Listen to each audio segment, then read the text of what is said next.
Right, welcome back to the Young Fan Podcast and welcome to another League One roundup on this Monday morning. It's been quite a hectic footballing weekend, hasn't it? Friday, Saturday, Sunday, League One action. And then, last night, England progressed through to the quarter-finals of the World Cup after beating Senegal 3-0. But it's now time, on quite an early Monday morning, to sit back, relax and reflect on what's been League One with surprises, you could say. Please leave your thoughts in the comments section down below. I'll be replying and responding to all of them as per usual. Make it a discussion, make it a forum. There's a lot to chat about. 4 sets of games as per usual. We'll be touching on the other games in a little bit of detail as well and looking at that league table, how it's shaping up after now 20 games. Some have played a little bit less, some have played a little bit more. But either way, we're hitting the midpoint of the season. Drama. Absolute drama. I can't wait to get into it. Let's start off with the first game. Please leave a like and subscribe. On the road to 3,600 subscribers now. We just hit 3,500. That's incredible. You're all amazing people. Can we get to 100 likes on this roundup? Please do leave a like. It's free. It's easy. Thank you so much. You all mean the world. So, Accrington 1, Oxford United 1. The XG for the game, 0.67. Oxford 1.3. Frustrating from an Oxford perspective. Really quite frustrating. You can see by looking at the attacking momentum graph there as well. Accrington had moments, but so did Oxford. We didn't really stay in the type of gear you need to be at against a really well-organised Accrington side. And you look at the other results, it does feel like 2 points dropped. It does feel like a missed opportunity. And we know how Accrington are going to play. They're going to try and keep it tight, and they did. They didn't allow us to actually kill the game off and score more than one. We went 1-0 up through James Henry in the 58th minute. I watched an iFollow. We didn't see the goal. For some reason, whoever was in charge of the camera completely missed it. We didn't even see the build-up play. We just saw the players celebrating. But we have seen a replay now, and on reflection, there's a really good run down the left-hand side from Marcus Brown, who didn't really have a great game. But he was a big part of the assist. He runs on that left-hand side, he tucks it back. James Henry can't miss, and he doesn't, and he makes it 1-0. At that point, you think, right, lift off. Can we now either be really professional in seeing out a 1-0 win, but that can be dangerous. We can't and don't really have a great track record of keeping clean sheets at the moment. And unfortunately, that was proved again. Oxford this season, and actually last season as well, need to, and I said it in the preview, I said it in the predictions, it's probably going to be 2-1. That's what I predicted, because we don't keep clean sheets. And as soon as you go 1-0 up, if you're Oxford United side at the moment, I think you need to go and score 2 or 3, because you know that you can't completely rely on us to make sure you don't concede. And it's an absolute wonder strike from Ethan Hamilton in the 84th minute. I mean, it's an absolute strike from outside the box. Simon Eastwood, I don't think should take any blame for it. I've watched it back again. How quickly did he see it, or not, should I say? It was an absolutely wonderfully hit goal. Some people say, could you go out and maybe stop the shot or block it and close him down? Carl Robinson, I think, mentioned it in his post-match interview. Potentially, but I think the better way of actually going out and winning the game was to stay in a positive gear going forward, keep the rhythm, after only being 1-0 up and not allow Accrington to sort of believe and hope they can get something from the match. They did believe, they didn't give up, as you'd expect from being only 1-0 down, and they go on and draw the game and come away in their eyes with a really good point. It's frustrating for Oxford, it really, really is. I look at the league table now. In fact, we've got this new shot map here. Ethan Hamilton scored. You can see outside the box there. It's even further than that, isn't it? It's where the goal is. I haven't actually seen this graphic before, so we're learning on the job here. But I believe that's where the goal went in. I mean, you can see the distance on it. There it is there, right in that bottom right-hand corner. It's quite a cool little graphic there. It was an absolute beautifully hit goal. And, although some people say that... Again, it could have been stopped. Ethan Hamilton, he's done it before, and we know the damage that he can cause from that type of area. In terms of the possession stats and the other statistics, we did dominate the game. We did dominate with 53% possession, but actually we didn't have as many shots. We had 1 shot on target. Going forward again, a little bit concerning, and I felt that we did turn a corner a little bit in the attacking area. But again, the movement going forward, the sort of relentless attacking style that we really do need, and Oxford United, we've been banging on about it since the start of the season. It did sort of show signs again of not being quite there. 7 draws now for the season, 7 defeats, 6 wins, 14th. I look at the other results, Lincoln losing, and all these other sides about Lincoln losing, Portsmouth lost, Peterborough lost, Bolton dropped points, and then Wycombe winning, and then now leapfrogging us. these are some opportunities that we unfortunately we couldn't take and we couldn't capitalise on, and that is where the frustration comes from, I think. Accrington now, after that draw, it's been quite inconsistent in the last 5 games, but 21 points. They're slowly moving away from that bottom 4. It was a pretty horrendous run they were going on, and now maybe a little bit of inconsistency, but that'll be enough to sort of get you out of the difficult position that they found themselves in only 2 or 3 weeks ago now. And John Coleman's so experienced. I know I bang on about it, but he knows how to get results in difficult moments. He knows how to sort of, I don't want to use the word I want to use, but he knows how to sort of make it quite nitty-gritty, make it quite tight, make it quite tough, and he did that. And his players also certainly listened to the instructions that he gave, because they looked like a really, really good outfit, an extraordinarily good outfit, and you have to give them good credit. And what I mean by that is, in those difficult moments, they did look like a really well unified side. And that you can't really critique. It's frustrating. On paper, Oxford should win the game, but unfortunately this season, we haven't been as good going forward, and that cost us. Again, defensively, you can argue that also cost us as well, but certainly in those attacking areas, that's what the letdown is. Annoying, and it now, the next few games are so difficult. We've got Barnsley, Sheffield Wednesday, we've got Ipswich, we've got some really, really challenging games, and I'm a little bit concerned. I'm hopeful, but I'm concerned. And it's a weird set of emotions there. But based on the start of the season, I think maybe if a couple of you can understand why I'm in that boat. Let's see what happens, but we need to improve. We really, really do, because it wasn't great on Saturday. And I think we let ourselves down a little bit after what has been a fairly promising run. So Ipswich 1, Fleetwood 1. The XG for the game 1.58 to Fleetwood 0.37. Deja vu. Ipswich fans, a little bit of deja vu. Frustrating, I also imagine. Quite frustrating. For Fleetwood, a brilliant point. An absolutely fantastic point on the road. And their away form this season has been really quite impressive. They make it difficult, they make it tight, and they cause heartbreak. And in the 6th minute of injury time, they probably did do that again, didn't they? They probably did do that again. Kean Hayes makes it 1-1 in the last seconds. The dying embers. In the 7th minute of injury time, Josh Earl gets sent off. I imagine maybe the morning after, a little bit frustrated and annoyed, but in the moment, not bothered at all, because that is an absolutely huge goal. They are winning the draw league. They draw another game, Fleetwood, but this one probably will be one of the biggest of the lot. For Ipswich, what is that problem with not being able to kill the game off and scoring that second goal? You feel, a lot of people probably feel this, if they go 2-0 up, it's a completely different game. It sounds stupid, but at 2-0, you feel as though Ipswich, they're in control. They can really go and see that game out. 1-0 though, Fleetwood continue to believe. And I think as well, it sounds a little bit ridiculous, but I think Fleetwood might have smelt blood a little bit. They know that Ipswich aren't fully comfortable with being 1-0 up, especially at home, it proves this season. Cheltenham did it only a couple of weeks ago. And they said, right, well, we get one more chance and we got to make sure that we take it. Have we got to ride our luck at points? Yes, we do.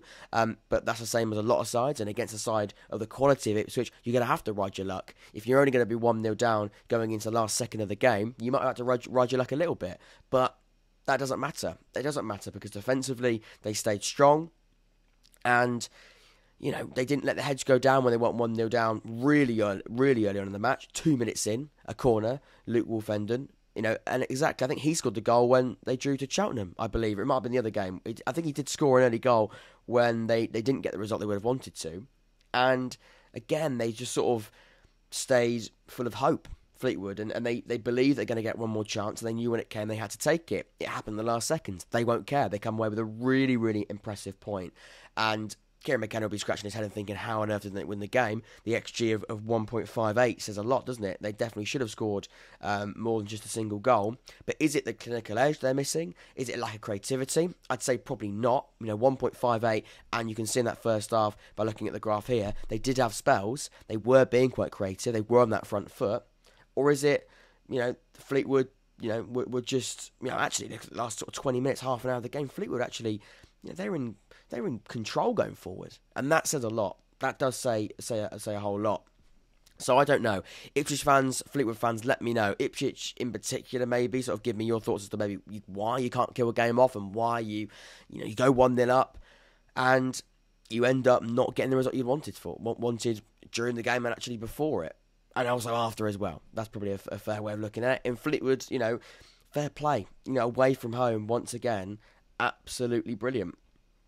He's still 18th in the league, but it's so tight. 3 points. You're up to, what's that, 11th with 3 points. You haven't won a game in the last 4, but you're still look impressive. You still are impressing me. And 18th for me is not a fair position. They're not a fair position because 11 draws this season. They've only won 4 from 20, and that'll be why they are 18th. They've drawn too many games, but a draw like that, you can't complain. It's a really, really good one. So Wycombe 2, Portsmouth 0. The XG for the game 1.49 to Portsmouth's 0.46. A bad day at the office for Portsmouth. As for Wycombe, live on Sky Sports, they did really show their quality. You can see by looking at the league table, Pompey now 8th after that defeat. Wycombe up to 10th after that win. Portsmouth, they're in a rut, aren't they? They really, really are in a rut.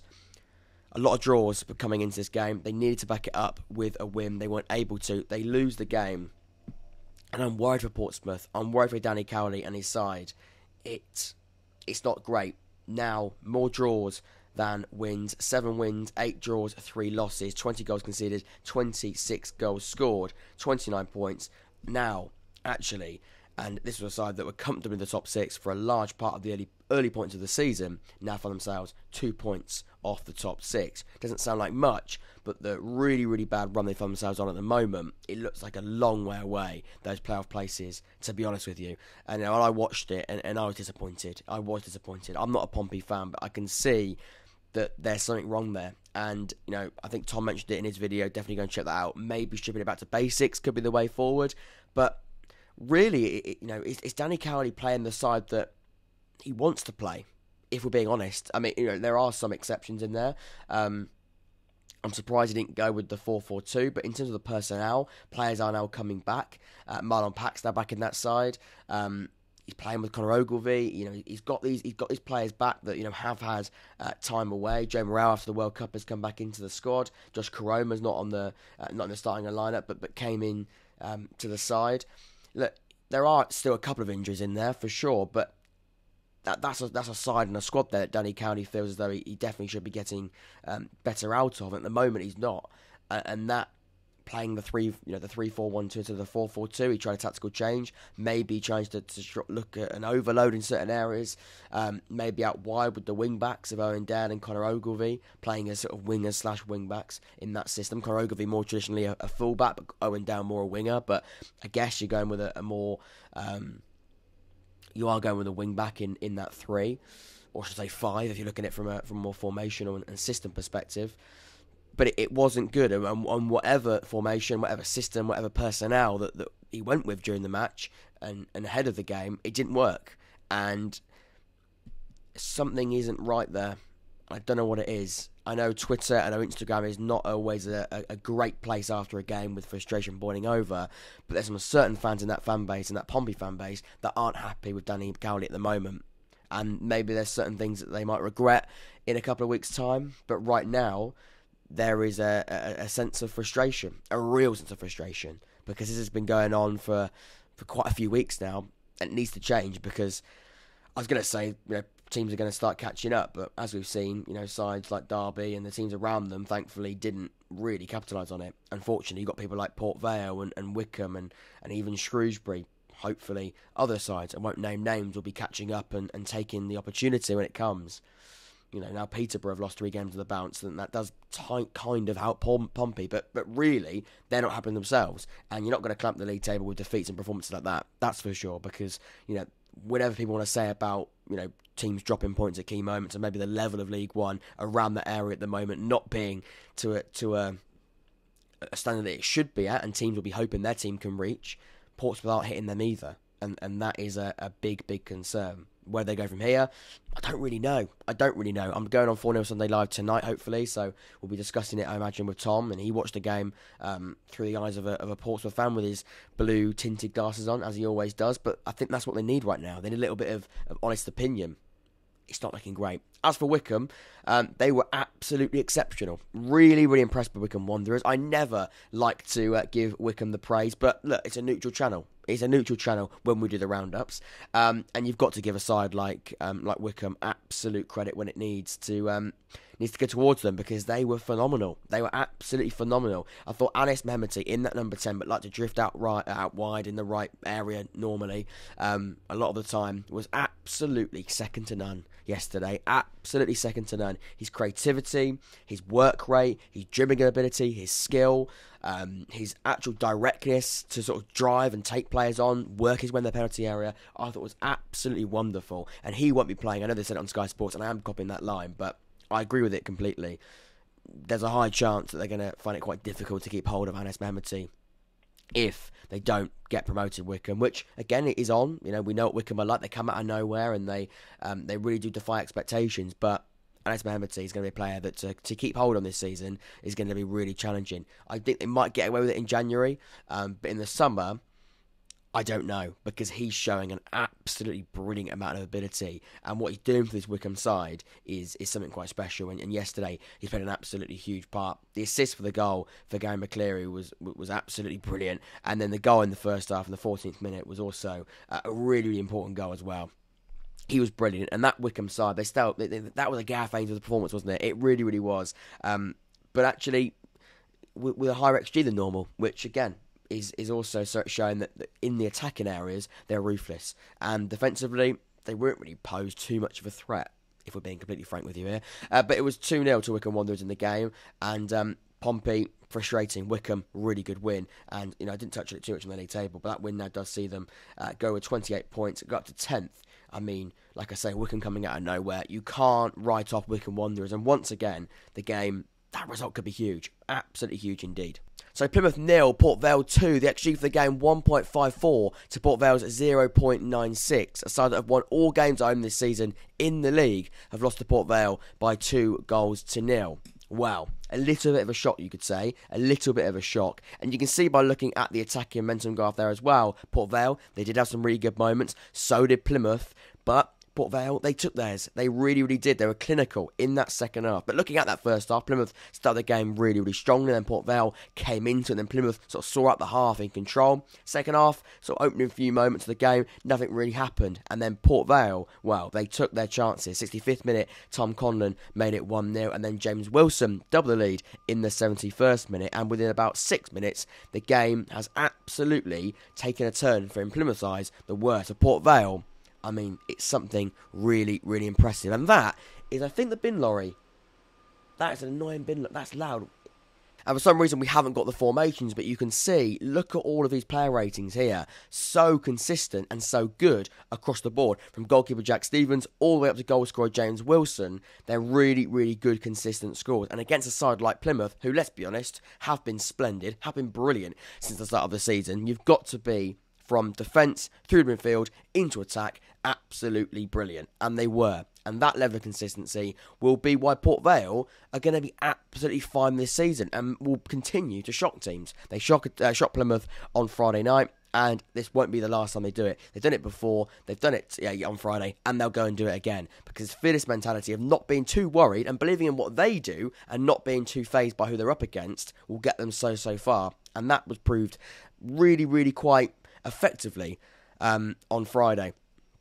Over Plymouth, it's frustrating. It could have been worse. Ipswich could have won at home against Fleetwood, like many people would have expected them to do. They lost the game, and it is their first home defeat of the season. You know, 43 points are currently found themselves on, 42 is Ipswich. It's so tight. That top three is really, really close. Sheffield Wednesday dropped points. I mean, everybody in that front three, or top three, should I say, dropped points. And other sides in and around those playoff places also dropped points. It's so open. It absolutely is completely open. And with Barnsley winning now, that gap does slightly close with Barnsley and Sheffield Wednesday. It's really, really quite fascinating. The ball possession, 63% possession to Plymouth Argyle to 37. Again, doesn't really faze Port Vale. Let them have the ball, but be clinical when we have our chance. Shots 15 to 12 is actually quite close. More shots on target for Port Vale. So when they did have their opportunities, they took them, and they were better, more effective. They tested the goalkeeper in better ways. And as for Port Vale now, 2 wins on the bounce, 29 points. I mean, dare to dream, Port Vale fans. Dare to dream. Now, only 3 points, the same as Portsmouth. I mean, Portsmouth do have 2 games in hand, but still, only 2 points of the top 6. Port Vale having a brilliant debut season back in Sky Bet League One, and upsetting and going against many odds when they beat Plymouth Argyle 2-0 on Friday night. Fair play to them. Right, let's have a look around the grounds then. Let's go to Forest Green Rovers, who won the game 2-1 against Cambridge United. We said, would it be a brilliant affair? I mean, in the end, I think it was a fairly decent affair. 3 goals in the game. Cambridge United really disappointing, especially to concede in the 3rd minute of injury time. A penalty Connor Wycombe converted. A great 3 points for Forest Green Rovers, who now slowly climbing their way out of that bottom 4 for Cambridge United.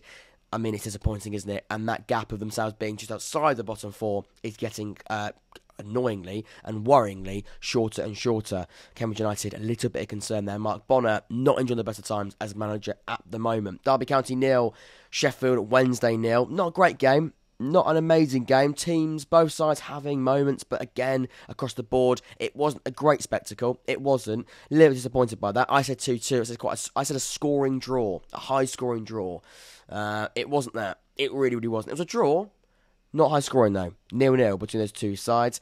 MK Dons 1, Burton Albion 1. MK Dons, I said, if they lost the game, Liam Manning, who I believe is still in charge of recording, would be in a lot of trouble. They were 1-0 down for a large part of the game until the 84th minute when Bradley Johnson probably saved his manager his job.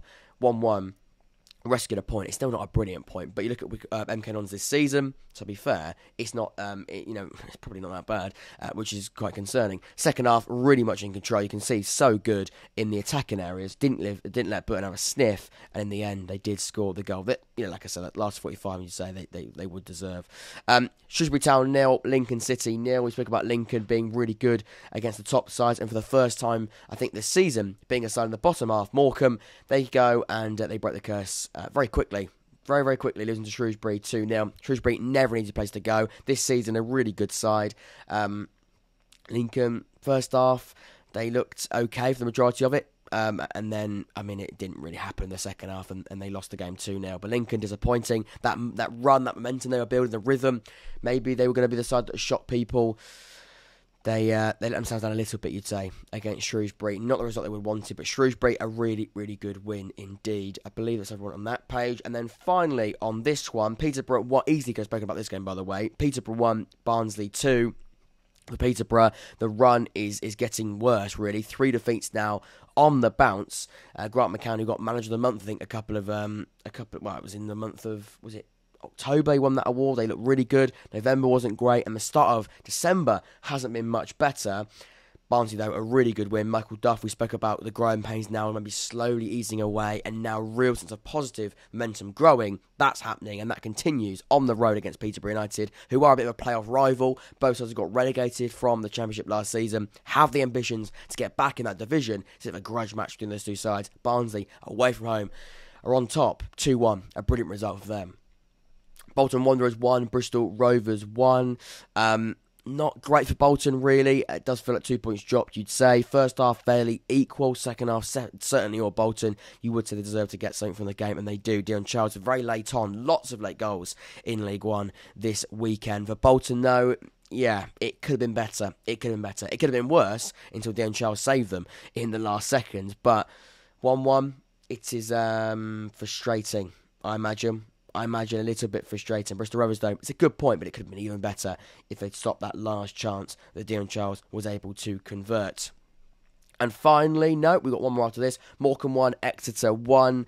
Very, very good for Exeter across the match, but Morecambe, Cole Stockton scored his first goal of the season. Finally, the player who scored 28 goals last season in League One hasn't fired this season. Of course, Exeter, they're the first side, and the reason why I say that is because my good friend Harris, who's an Exeter fan, showed me, I think, a tweet before saying Cole Stockton didn't score a goal in any of his games before this one, and Exeter is the first game in which he scores against them. So there we go. They're a little bit annoying for Exeter, but they did, in the end, salvage the game. And, they drew the game and equalised pretty much straight after to make it 1-1. Second half, Exeter probably were on top and were the better side. I think Sam Nomba hit the post in the match as well, so that'll be a chance to look back on. But, yeah, could have been worse, could have been better. It could have been better indeed. And finally, Charlton 0, Cheltenham 1. I'm not quite sure I said Charlton that way. There's a mix between Charlton and Cheltenham there. 1-0 to Cheltenham. Ben Garner, Charlton. It doesn't get better, does it? It doesn't get better. And this feels like a real blow. In the last sort of 10 minutes of the game, last 5 minutes, really, I'm thinking of injury time there. Alfie May scores a goal that was a big mistake from the goalkeeper. A huge mistake from the goalkeeper. Craig McGivery, that's his name, isn't it? Yeah, that number 13. He got a 6. I'd probably have to drop that down a little bit further with that mistake on his own. He sort of heads it, misses the header, it goes sort of behind him. Alfie May, sort of on the half volley, hits the back of the net in the last sort of 10 minutes of the match and kills Charlton off. And Charlton are concerning at the moment. They really, really are. Someone said in the comment section, end on the league table. Well, after that, you can see there, Charlton now 17th. Haven't won a game in the last 5. 9 draws, 6. I mean, it doesn't get better, does it? It doesn't. And this run, which it's my fault, Charlton fans. I jinxed this completely. I said this run was really quite doable and they could take this on. They haven't been able to do it. And the run actually has been really, really quite bad. Now, 7 points of the top 6, but looking, unfortunately, further down instead of looking up, and Cheltenham have now leapfrogged them with that really good result. Ladies and gentlemen, that has been my roundup for Friday, Saturday, Sunday's action in Sky Bet League 1. It's a Monday morning roundup. This will be out Monday evening. Hopefully you did enjoy it. I certainly did, and yeah, I mean, I could have enjoyed it more. I could have enjoyed it more if Oxford had got the result against Accrington, but it wasn't to be. We can't win it every single time, can we? Unfortunately not, and it hasn't been enough this season, arguably, it could be said. Please do leave a like and subscribe. On the road now to 3,600 subscribers. Thank you all so much for 3.5k. It really does mean the world. Until next time, I've been Jack. This has been the Unfan Podcast. Take care, stay safe. I'll see you all very, very soon. Take care.